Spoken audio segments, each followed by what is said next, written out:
샬롬. 오늘 설교 본문 말씀은 마태복음 15장 21절 28절의 말씀이고요. 그리고 제목은 저는 개입니다 라는 좀 약간 표현이 좀 강한 그런 제목을 정해 보았습니다. 오늘 본문에서는 흉악한 귀신 들린 그런 그 딸을 둔 한 여자가, 한 어머니가 예수님께 고침을 받고자 나오는 말씀이 되겠습니다. 가족에게 귀신 들린 자가 있다면 참 그것처럼 큰 고통은 없을 것입니다. 이 큰 고통이 결국은 예수님께 나오게 하는 동기가 되고 참 그리스도인이 되게 하는 계기가 되었습니다. 예수님은 공생의 사역 중에 많은 환자와 또 귀신을 내어 쫓아 주셨고요. 고쳐 주셨습니다. 대체적으로 그들의 믿음을 확인하시고 그렇게 해서 고쳐 주셨는데, 오늘 본문에서는 예수님이 어떻게 보면 야박하게 그렇게 느껴질 정도로 이 여인을 대하고 계십니다. 왜 그랬을까요? 예수님이 이렇게 하신 데는 몇 가지 중요한 교훈을 주시기 위함입니다. 첫 번째는 제자들에게 향한 교훈인데요. 선민의식을 갖지 말라. 선민의식에 갇히지 말라. 이런 교훈이 되겠습니다. 본문에서 예수님은 이방인에게 개라고 지칭합니다. 그 당시 유대인들은 이방인들을 개보다 못한 사람이라고 여겼습니다. 유대인들이 생각하는 개는요, 그 청소부처럼 거리를 배회하면서 음식 쓰레기를 먹고 사는 그런 천박한 존재로 여겼어요. 본문에 이 여인을 두로와 시돈, 이제 두로, 시돈, 페니키아, 신약에서는 베니게라고 하죠. 두로와 시돈, 페니키아 지역에 거하는 가나안 여인이라고 하고 있습니다. 마가복음 7장 26절에서는 이 여인이 헬라인이고 수로보니게 사람이라고 적고 있습니다. 수로보니게는요, 시돈과 두로의 중심 지역이 아니고 가장 구석에 있는 시골 벽지 촌동네를 말하고 있어요. 마가 저자가 특별히 수로보니게라는 지역을 언급하는 것은 살짝 이제 궁금증을 가지고 기록하지 않았나 그런 생각이 듭니다. 시골, 즉 촌 아낙네가 예수님과 대화해서 이렇듯 지혜롭고 놀라운 답을 하는가, 혹은 이방인 여인이 예수님도 감동을 받을 수 있는 이러한 대답을 할 수 있겠는가, 그런 궁금증을 가지고 그 헬라 사람이고 수로보니게 사람이다 그렇게 말을 합니다. 그리고 마태 저자는 이 여인을 가나안 여인이라고 이렇게 적고 있습니다. 이 표현은 이 여인이 바알을 숭배하는 완전한 이방인이라는 것에 중심을 두고 있습니다. 도저히 메시아 믿음을 가질 수 없고 또 구원도 받을 수 없는 여인이 어떻게 예수님의 은총과 자비를 누리게 되었는가에 초점을 맞추고 있는 것이죠. 그러면 저와 여러분은 마가의 시각과 마태의 시각을 가지고 오늘 말씀을 살펴보며 은혜 받기 원합니다. 유대인들은 선민사상에 매우 강합니다. 이방인들은 도저히 하나님의 은혜를 누릴 수 없는 개와 같은 사람이라고 주저없이 말을 해요. 더구나 시돈과 두로는 바알 우상의 중심 지역입니다. 순수한 유대인의 입장에서 보면 절대로 좋은 감정을 가질 수가 없죠. 그런데 그런 여인이 예수님을 찾아와서는 그것도 귀신 들린 딸을 고쳐달라고 합니다. 예수님은 이 여인에게 26절에 자녀의 떡을 취하여 개들에게 던짐이 마땅하지 아니하니라 하시면서 고쳐줄 수 없다고 단호하게 말씀을 하고 계세요. 예수님께서 이 여인을 개라고 칭한 것은 메시아로서 구원자로서 하신 말씀이 아니고요, 유대인 사람들의 시각과 관점으로 말씀을 하고 계심에 우리가 거기에 유념을 두어야 될 줄 믿습니다. 그러면 예수님은 왜 이토록 모욕적이고 또 상처가 되는 말로서 여인이 청하는 도움을 거절을 했을까요? 그동안 예수님의 행보와 사뭇 다른 태도를 보이시고 계십니다. 이유가 있겠지요. 예수님이 이렇게 한 데는 후에 예수님의 제자들이 유대인들이 개로 여기는 이방나라에 가서도 복음을 전해야 하는 거예요. 예수님의 제자들도 유대인들로서 선민사상에 젖어 있었습니다. 이런 제자들에게 예수님은 지금 현재 이 여인을 통해서 교훈하고 계시는 거죠. 유대인들이 개처럼 여기는 이방인들은 도저히 하나님의 구원을 받을 수 없다라고 여기고 있었습니다. 그러나 이들도 회심하고 진실하게 예수님을 믿는다면 이방인들도 똑같이 하나님의 구원을 받을 수 있고 하나님의 자녀가 될 수 있음을 유대인들인 제자들에게 예수님은 교훈하고 계십니다. 어떤 사람이든지 그리고 어떤 신분을 가지고 있든지 상관없고 과거도 상관없고 우상을 섬겼어도 회심하고 예수님을 믿는 자는 구원을 받을 수 있다는 것을 예수님이 손수 가르쳐주고 계십니다. 그러므로 누구에게든지 복음은 전파되어야 된다는 거예요. 유대인들이 선민사상에 갇혀서 이방인들을 개처럼 여기고 복음도 전해주지 않고 너희들은 도저히 개이기 때문에 하나님도 버린 자이기 때문에 심판받아 마땅하고 하나님 나라에 들어올 수도 없고 구원받을 수 없다. 이것이 바로 선민의식 중에 하나거든요. 이것을 버리라. 갇히지 말라라고 예수님의 제자들에게 말씀하고 있습니다. 다시 말해서 누구에게나 구원의 문은 활짝 열려 있고 하나님의 자비와 은총을 받을 수 있음을 주지시키고 있습니다. 그래서 우리나라에도 복음이 전파된 거죠. 저와 여러분이 복음을 들었고 구원받은 것입니다. 그렇다면 이제 저희들은 어떻게 해야 될까요? 우리를 구원받은 자로서 은혜를 덧입는 자로서 또한 우리도 구원의 복의 통로가 되어야 될 줄 믿습니다. 두 번째 교훈은요. 뒤에 있지 말고 앞으로 나오라. 즉 예수님 뒤에 있지 말고 앞으로 나오라. 이 말씀이에요. 22절 가난한 여자 하나가 그 지경에서 나와서 소리질러 이르되 주 다윗의 자손이여 나를 불쌍히 여기소서 내 딸이 귀신 들렸나이다.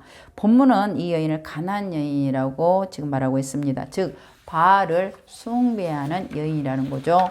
바알을 숭배했던 여인은 바알과 아세라에게 자신의 딸을 귀신 들림을 치유해달라고 고쳐달라고 빌고 또 빌었을 것입니다.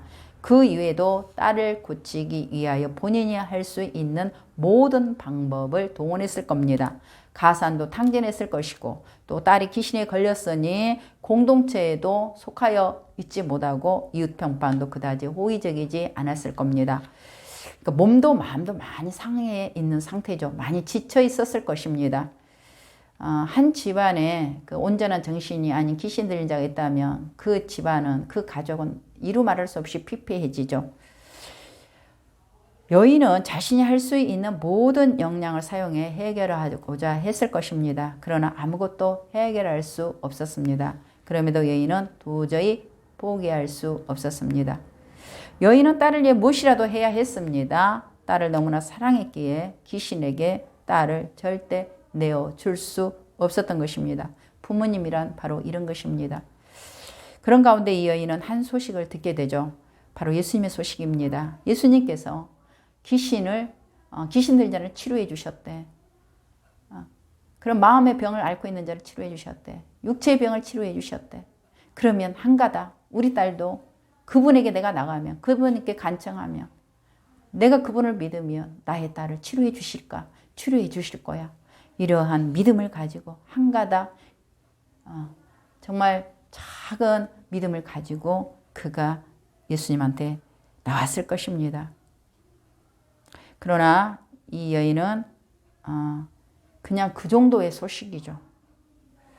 이 여인이 예수님의 그 정도의 예수님에 대해서 아는 지식을 가지고 나온 거죠. 그런데 이마저도 이 여인이 예수님을 찾아 나온 것이 아니고 예수님이 찾아갔다는 겁니다. 그것을 마가 저자가 기록하고 있잖아요. 시돈, 두로 지역으로 도심지로 예수님이 가신 것이 아니라 수로보닉이라는 작은 촌락을 찾아갔다는 것은 예수님이 이 여인을 염두에 두셨다고 볼 수밖에 없죠. 그러니까 예수님이 이 여인을 만나주시기 위하여 수로보닉의 지역으로 갔다. 그렇게 우리가 유추해 볼 수 있겠습니다. 본문은 이 여인이 예수님께 나온 장면을 그리고 있는데요. 그 지경에서 나와서 22절에 지경에서 나왔다는 것은 그 자기 집에서 자기 마을에서 나와가지고 예수님께 왔다 그런 표현이기 전에 좀 더 깊은 의미가 담겨 있어요. 다시 말해서 자신의 삶의 근간에서 나왔다 그 뜻이에요. 고대는요 자신이 섬기는 신과 밀접한 관계를 가지고 있거든요. 신전 중심의 삶을 살고 있는 거 문화라든가 모든 것들이 신정 중심 섬기는 자신들의 신 중심의 삶을 살거든요. 즉 그 지역으로 나왔다는 것은 먼저는 바알 신전에서 바알 섬김에서 우상 섬김에서 또 자신의 힘과 역량을 의지하고 믿었던 인본주의의 그 지경에서 바로 나왔다는 것을 말해주고 있는 거예요. 이것은 자신이 섬기는 신 발과 아세라 그 외에 다양하게 섬겼던 그 신들이 그리고 자신의 역량과 노력이 자신의 이 문제를 자신의 딸 이 귀신들림을 어떤 누구도 보호해 줄 수도 없었고 축복해 줄 수도 없었고 또한 치료해 줄 수 없다는 그 지경에서 아주 가난하고 낮은 마음으로 나왔다는 것을 말해주고 있습니다. 어쩌면 이 여인은 그동안 자신이 섬겨왔던 바알과 아세라가 얼마나 무능력하고 허무하고 헛된 것인가를 깨달은 줄 믿습니다. 그렇지 않았다면 예수님께 나오지 않죠. 그가 예수님의 좋은 소식을 들었어도 귀신을 이렇게 내쫓아주고 축출해주고 병든 자를 고쳐주고 치료해주고 이런 소식을 복된 소식을 들었어도 그가 이런 깨달음이 없었다면 끝까지 바알과 아세라 그가 섬기는 신을 신라고 믿었다면 절대로 나오지 않았을 겁니다. 그 지경을 나와서 이 또 다른 의미는 이제 자신의 능력, 방법을 다 내려놓고 아주 가난하고 도저히 이것은 내 문제, 내 힘으로는 해결할 수 없다는 것을 깨닫고 예수님께 왔다는 것을 말해주고 있습니다. 그리고 소리를 질러 절박한 심정으로 예수님을 애타게 도우심을 구하고 청했다는 것을 말해주고 있습니다. 그리고 주 다윗의 자손이여 메시아라는 고백을 합니다. 예수님에 대해서 뭐를 안다고 유대인의 메시아인데 어디서 들은 소식은 있어가지고 주 다윗의 자손이여 메시아라는 고백이에요. 자신의 메시아는 사실은 가나안 여인으로서 바알과 아세라 본인이 섬기는 신이 아니겠습니까? 그런데 유대인이 기다리는 유대인이 인정하는 메시아 고백을 하고 있는 거죠. 유대인들은 예수님이 메시아 하나님 아들이라고 했다고 신성 모독죄를 정해서 죽여버리죠. 그런데 반대로 이 이방 여인은 오히려 예수님의 사역의 소문만 듣고도 예수님만이 진정한 메시아라는 것을 믿게 되고 메시아라고 호칭하며 메시아라는 고백을 하게 됩니다. 예수님을 여인은 유대인들의 구원자라면 보지 않았다는 시각이에요. 이게 예수님 앞에 나가면 비록 이방인인 자신이어도 구원해 주실 것을 그 믿음을 가지고 나왔다는 것을 말해주고 있습니다. 다시 말해서 예수님께 나가는 자는 누구든지 다 예수님의 은혜를 입을 수 있다는 믿음을 가졌어요. 왜냐하면 예수님께서 사역 가운데에 그 순수한 유대인만 치료 고쳐주신 것이 아니라 참 고침을 받을 수 없는 이방인도 치유해 주셨거든요. 그런 소식을 듣고 저분이라면 저분 앞에만 나간다면 내가 비록 이방인일지라도 나의 딸을 치료해 주실 거라는 그러한 믿음을 가졌다는 겁니다. 유대인들이 예수님을 바라보는 그 시각과 차라리 이방인들의 그 조그만 소식, 조그만 지식을 가지고도 예수님의 사역을 통하여서 그들이 예수님을 메시아로 믿었다는 것은 놀라운 깨달음 아닙니까?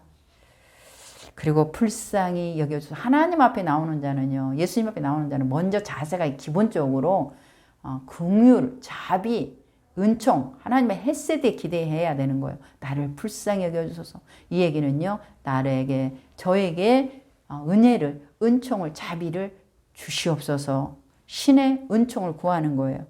저는 죄인입니다. 도저히 하나님의 은총과 자비, 헤세드를 받을 수 없는 처지에 있지만 저는 죄인이지만 그 예수님의 도우심 없이는 제가 살 수 없는 가련한 여인입니다. 가련한 사람입니다. 이 고백이에요. 불쌍히 여겨 주옵소서. 이 고백이. 이런 고백을 이 여인이 하게 됩니다. 그리고 이제 자신의 딸을 치유해 주십사 이렇게 간구하는 내용이 나오죠. 여인의 이 모습은 말하는 것만 간절한 것이 아니라 행위로도 간절함을 우리가 엿볼 수 있습니다. 이 모습을 예수님도 또 제자들도 보았죠. 이 모습만으로도 예수님은 이미 이 여인의 절박함과 간절함을 보았습니다. 그런데도 예수님은 이렇게 지금 이 본문의 상황으로 보면 들은 척도 하지 않는 것 같이 보여져요. 오히려 참 냉정해 보입니다. 유대인들은 이방인과 상종하는 것을 부정하게 여깁니다. 그리고 유대 남자들 가까이에는 유대인 여자들도 가까이 가지 않아요. 이것은 유대 문화 관습상 그러니까 남자들과 어울리는 것은 천한 여인들, 좀 창기 같은 그런 부류의 여인들로 아주 낮게 보는 문화 전통을 가지고 있었어요. 그런데 이 여인이 지금 유대인 남자들로 있는 그 뒤에서 소리 지르면서 이렇게 자기 할 얘기를 다 하고 있는 거예요.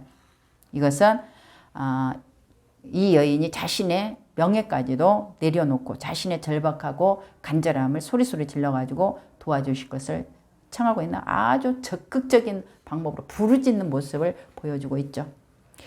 이러다 보니까 이제 예수님뿐만 아니라 우리도 이 본문사 이 여인이 얼마나 절박한가 간절한가 정말 도와주지 않고는 안 되겠다는 그런 생각이 들 정도의 본문을 우리가 지금 이렇게 보게 되잖아요. 그런데 그 자리, 그 현장에 있었던 제자들도 그렇게 느꼈던 모양입니다.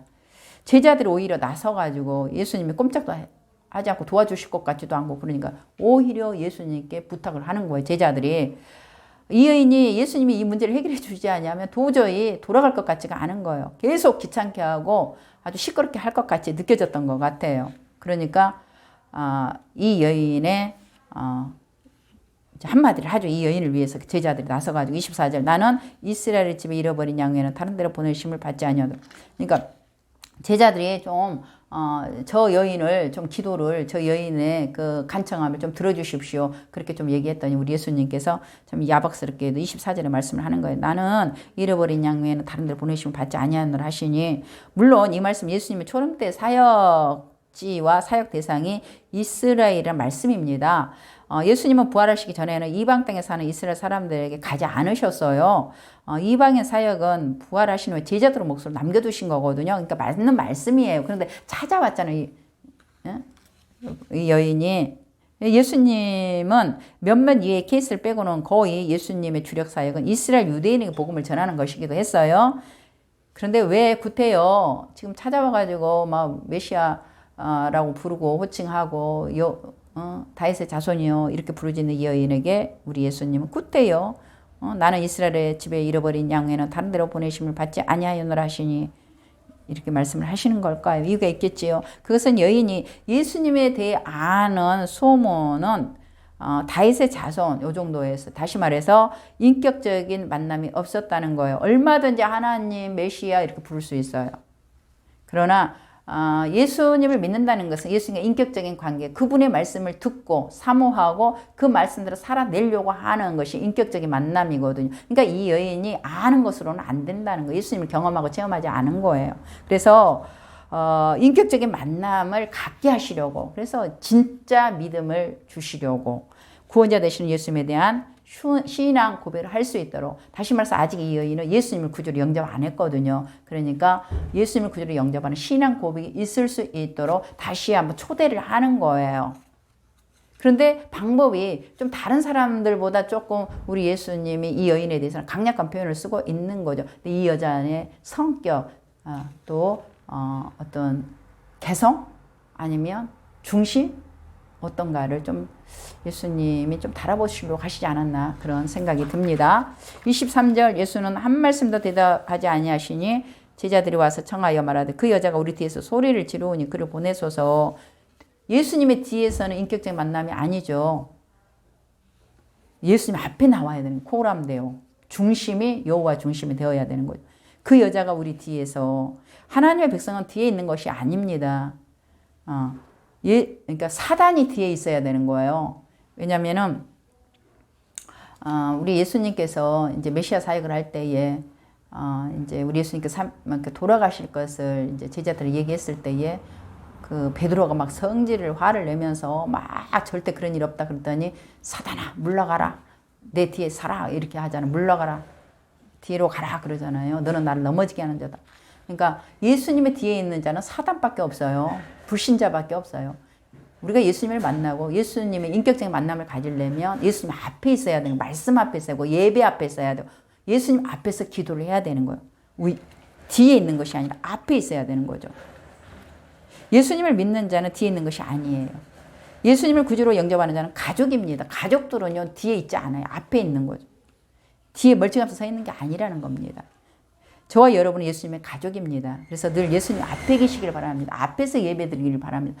예수님의 목전에서 말씀을 공부하고 기도를 하고 예배를 드리고 그렇게 있으라는 거. 앞에 있는 거는 부모와 자식 간이죠. 가장 가깝고 친근한 자가 앞에 있는 거예요. 25절 여자가 와서 그러죠. 예수께 절하며 이르되 예수님 앞에 드디어 왔습니다. 여자가 와서 예수께 절하며 이르되 주여 저를 도와주소서. 드디어 여인이 이방인 딱지도 여자라는 딱지도 다 내려놓고 예수님 앞에 나왔습니다. 뒤에 있는 것이 아니라 앞에서. 이것은 여인이 세상의 모든 체면과 굴레를 벗어 던져버리고 예수님께 나왔음을 말합니다. 드디어 수동적인 태도, 자세에서 능동적인 태도, 자세, 믿음이 된 것이죠. 그리고 여인은 예수님께 절을 합니다. 현대에서 사람에게 절을 한다는 의미는요. 웃 어른에게 존경과 존중으로 하는 예의죠. 고대 절을 하며 엎드린다는 것은 전쟁에서 패한 왕이 승리한 왕 앞에서 궁유를 베풀어 달라는 황복의 표시이고요. 그리고 자비를 구하는 태도입니다. 즉 그 권위에 엎드린다는 의미예요. 이 여인이 그런 의미에서 항복한 거예요. 엎드린 거예요. 그리고 궁율과 자비를 베풀어 달라고 지금 항복의 표시, 자비를 구하는 태도가 되겠습니다. 세 번째 교훈은 큰 믿음 과연 어떤 것인가? 예수님이 이 여인에게 은유적으로 이방인은 개라고 했습니다. 상당히 굴욕적이고 모욕적인 그런 표현이죠. 예수님이 이런 독한 표현을 바리새인이나 이선이 가득한 유대 종교 지도자들에게는 가끔 하셨어요. 독사의 자식들아, 뭐 해치라 무덤 막 이런 식으로 좀 이렇게 강력한 어조로 예수님이 말씀하시기는 하셨어요. 그러나 보통 사람들에게는 이렇게 독한 말씀을 안 하시죠. 그런데도 예수님은 이런 독한 말을 여인에게 하셨어요. 이유가 있겠지요. 그것은 여인의 믿음을 시험하시려고. 복음이 얼마나 그리고 중요한지를 깨닫게 하시기 위함입니다. 유대인들에게 개는 두 종류가 있습니다. 하나는 야생 들개를 의미하는 키온이고요. 근데 이제 본문에서 나오는 키온, 야생 들개는 아니고요. 이제 오늘 본문 예수님께서 이방인 개 이 표현은요, 이제 키나리온이거든요. 이 개는 이제 어떤 학자는 뭐 애완용 강아지라고 하는데 원래 이 강아지는 부정한 짐승이어서 순수한 유대인들이 애완용으로 길렀을 것 같지는 않고요. 이 개는 부잣집에서 집에서 기르는 개인데 부잣집에서 음식물 쓰레기 처리용으로 그런 또 방법용으로 기르는 그런 개를 말하는 거예요. 그러니까 뭐 야생 들개는 아니지만 집에서 이렇게 정말 천대받는 그런 개를 말합니다. 여인은 예수님의 말씀을 이렇게 표현을 해도 인정을 해요. 그렇습니다. 라고. 그러면서 그런 개일지라도 주인의 돌보심으로 살아갑니다. 라고 얘기를 하는. 그렇죠. 그런 뭐 음식 쓰레기를 줄지라도 그런 주인의 손길 속에서 나오는 거잖아요. 그러니까 그렇게 얘기를 하는. 저는 맞습니다. 개입니다. 그런 천한 개입니다. 그러나 그 주인의 은혜로 살아갑니다. 이 정도로 정말 겸손한, 이렇게 하기가 어렵거든요. 저는 개입니다. 난 아무것도 아닙니다. 그런 표현이거든요. 지극히 겸손한 표현을 하죠. 아주 지혜로운 대답을 합니다. 감정적으로 대응하지 않았다는 거예요. 왜냐하면 자신의 딸을 사랑하기 때문에. 이 예수님이 아니면 자기 딸은 영원히 귀신의 노예가 되어서 삶을 더 이상 인간의 삶이 아닌 거죠. 포기할 수 없어. 부모님의 사랑이, 어머니의 그 간절한 딸을 향한 애처로움이, 사랑이, 자비가 본인을 이렇게 낮추는 거예요. 바로 하나님이 우리를 너무너무 사랑하셨기 때문에 하나님 대신 우리 예수님께서 이 땅에 낮춰서 더 낮출 것이 없어서 예수님이 십자가에서 돌아가시잖아요. 우리의 죄를 속량하시기 위해서. 그것이 바로 포기할 수 없는 사랑. 하나님께서 이 세상의 사람을 모두 다 멸망당하고 심판당하는 이 사람 영혼들을 포기할 수가 없어서 하나님 본인이 이 땅에 성육신하셔서 오시는 그 사랑을 바로 이 여인이 바로 그런 모습 보이잖아요. 자기의 딸을 포기할 수가 없어서 예수님한테 저는 개입니다. 그럴지라도 개일지라도 그렇게 천대받은 개일지라도 주인의 돌보심과 보살핌 속에 살아가지 않습니까? 유대인에게 주시려는 그 은총 복을 저에게도 정말 그 먹는 그 상의 부스러기라도 나에게 조금만 은총과 자비를 베풀어 주시옵소서 그 고백을 하잖아요. 예수님의 감동받습니다. 감동받아요. 이렇게까지 우리 예수님 하셨다는 것은 반대로 이 여인이 자존심이 굉장히 강한 여인이었던 것 같아요. 삶에 대한 그 자신감이 만만했던 여인이 아니었을까. 자존심 하나로 살아가는 여인인데 이 병든 귀신 걸린 딸 때문에 그러나 자존심도 그 세상에 대한 그 어떤 거 하나 무섭 것이 없는 이 여인이 사랑에 어미의 그 사랑 부모의 그 사랑이 너무 커서 자기 모든 것을 내려놓고 저는 개입니다라고 고백하는 이 여인. 이 여인은 자존심이 힘이었고요. 능력이었고요. 삶의 태도를 가진 여인으로 보여집니다. 그래서 우리 예수님께 여기까지 몰아붙이죠. 그렇기 때문에 예수님이 그녀의 내면에 그 나의 힘으로 살고자 하는 그 아주 그 자존심, 자신의 힘을 의지하는 그 우상을 깨뜨리신 거예요. 그러니까 겉에 섬기는 우상은 바알 우상이죠. 아세라 우상이죠. 그거는 본인이 깨뜨리고 나왔어요. 그러나 내면의 우상이 있습니다. 이것까지도 우리 예수님은 이 여인은 숨겨진 우상까지 자신의 내면의 인간의 힘이죠. 인본주의 힘. 그것까지 깨뜨리신 것이죠. 우리 예수님께서. 그러니 하나님께서 여러분들의 우리가 이제 겉으로는 우상을 섬기지는 않습니다. 하나님을 믿고 경외하지만 예수님은 중심을 살펴보신다고 하셨어요. 그래서 하나님께서 여러분과 저의 숨겨진 그런 우상이 있다면 내가 먼저 버려버리세요. 깨뜨리세요. 하나님께서 깨뜨리시기 전에요. 27절 여자가 이르되 주여 올소이다마는 걔들도 제 주인의 상에서 떨어지는 부스러기를 먹나이다. 이런 대답을 하는 여인에게 예수님은 너의 믿음이 크도다라고 얘기를 하는 거예요. 예수님은 왜 여인에게 믿음이 크다고 하셨을까요? 이런 때는 아주 지혜롭구나 이렇게 해야 되는 게 어법상 맞죠. 이것은 예수님만이 자신의 딸을 고칠 수 있다는 아주 전적인 신뢰를 보였기 때문입니다. 그리고 참 믿음이란 어떤 굴욕 속에서도 포기하지 않는 것. 그러니까 자신의 딸을 너무나 사랑했기 때문에 자신의 딸을 치유하기 위하여서 자신의 모든 것을 주 앞에 예수님 앞에 내려놓는 그 사랑, 그 간절함을 바로 그 믿음, 예수님만이 치료해 주실 수 있습니다. 어떤 것도 치료해 줄 수 없습니다. 포기하지 않는 그 믿음. 그리고 예수님 앞에서 끝까지 겸손하게 낮은 마음과 주님의 은혜와 도움 없이는 살 수 없다는 전적인 그런 신앙 태도를 가졌기 때문입니다. 이런 모습을 예수님은 이 여인을 향하여서 너의 믿음이 크도다라고 말씀을 해주셨습니다. 여인은 자신을 개라고 낮추고 인정했지만 예수님은 그녀에게 믿음이 대장부 같다라고 사실은 말씀해 주시는 거예요. 예수님께서요, 믿음이 크다 이 얘기는 그렇게 과히 많은 사람에게 하지 않았어요.